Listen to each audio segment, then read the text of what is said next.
Saatnya kami hadirkan sejumlah informasi utama dalam Top Topik pada malam hari ini.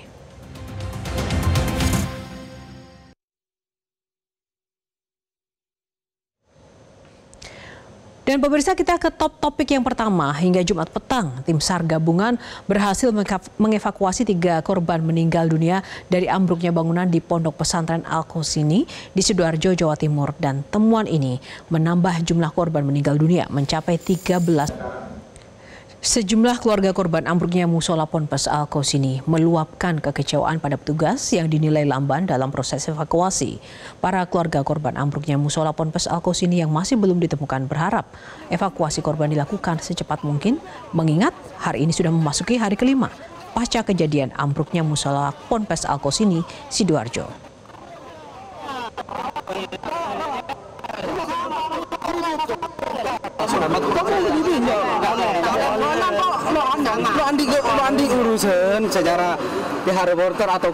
Antara keluarga korban yang tidak bisa menahan rasa kecewanya ini berupaya untuk memasuki area evakuasi. Meski demikian, tim SAR menyatakan berupaya menenangkan keluarga korban sebab area evakuasi mempertimbangkan kondisi keselamatan dan juga keamanan semua pihak.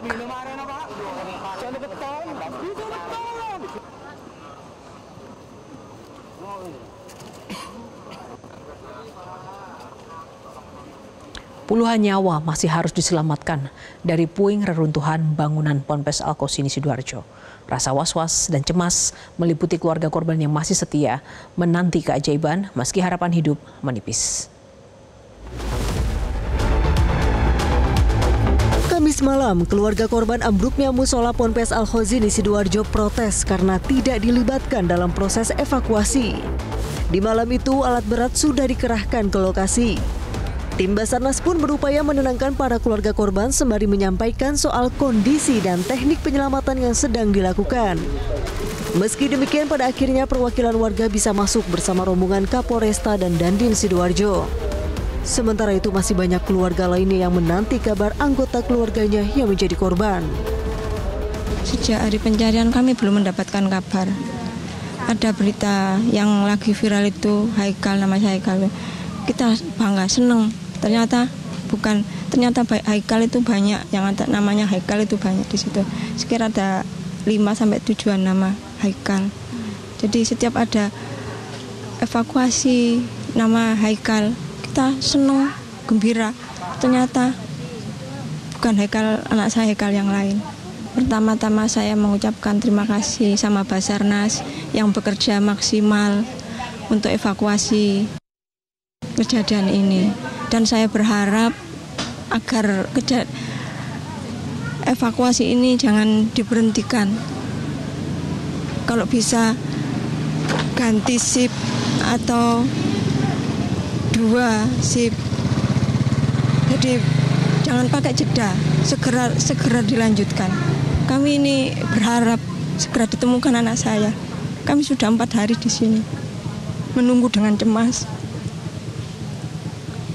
Apa Ibu masih ada harapan kabar baik dari Haikal? Itu juga harapan saya. Ada mukjizat yang bisa untuk anak saya bisa ditemukan dengan selamat. Masih ada puluhan nyawa yang berada di balik puing reruntuhan musola Ponpes. Proses pencarian pun masih terus berlangsung hingga hari kelima pasca kejadian. Sementara itu, sejumlah korban selamat masih dirawat di rumah sakit, diantaranya Syaifur Rosi Abdillah yang kehilangan kaki kirinya akibat tertimpa reruntuhan bangunan Ponpes. Astagfirullah, sabar ya. Pokoknya kamu sama Pak Muhaimin, tenang ya. Pokoknya sama Pak Muhaimin, tenang. Kemudian santri bernama Nur Ahmad kehilangan tangan kirinya dalam tragedi yang terjadi 29 September lalu. Wah, santri-santri yang diamputasi saya jadikan anak angkat saya. Akan saya perhatikan, akan saya dampingi sampai tuntas kuliahnya, tak dampingi. Pokoknya yang diamputasi akan saya jadikan anak angkat saya. Tadi kan ada permintaan. Namanya juga anak, pokoknya urus seperti anak. Ya. Tim Liputan Metro TV. Sementara itu Kapolda Jawa Timur Irjen Nanang Afianto mengatakan bahwa pengusutan kasus ambruknya pondok pesantren Al-Qosini Sidoarjo akan dilakukan saat seluruh proses evakuasi korban tuntas. Kapolda menegaskan fokus utama saat ini masih pada upaya menemukan korban yang terjebak di reruntuhan. Ini kan harus dilihat dulu semuanya sampai awal. Dari proses yang jatuh ini sudah kita filkan, kita filmkan, kita ambil dokumentasinya. Dan ini kan harus sampai keseluruhan menyeluruh. Dan kami juga ada panduan dari teman-teman ahli bidang konstruksi. Jadi ini ada tahapannya dan harus sampai selesai sampai di bawah. Karena kan kita harus tahu konsep membangun itu kan tidak ujuk-ujuk dari atas. Semua ada dari bawah dulu. Nah inilah yang harus kita lihat nanti.